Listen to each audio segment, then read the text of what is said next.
المانجا قالت للعنب اتلم يا مفرط. مركون وملكش سعر، على ايه بتتشرط؟ زعل العنب منها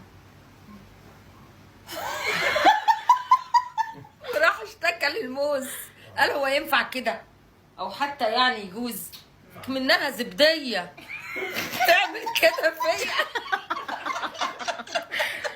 ده انا كنت في العنقود جميل وليا العجب، بس الزمن دار بيا وده شيء عليا انكتب، فانا حقي لو ما جاليش هقلبها قله ادب. لا لا لا لا لا، هفضحها في الاسواق واقول بلا اخلاق، ده الكل منها داء. كده عيب. انا لسه دايق.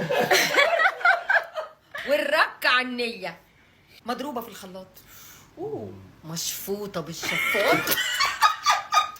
اعراض الفواكه. عرض الفواكه. فرغلي بقى.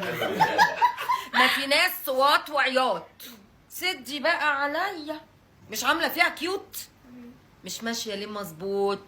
عوجه وبوبوز مخبوط، ده انا نجم اغنيه. لا لا لا لا، العنب ده قليل الادب فعلا. اصفر واحمر فيه، اخضر كمان تلاقيه، ما تشوفي غيري يا اختي ترمي بلاكي عليه.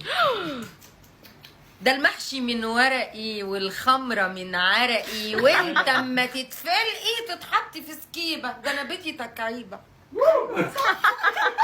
وعزوتي رهيبه ورصتي عجيبه، وليا حبيبه مش يعني متمرمط.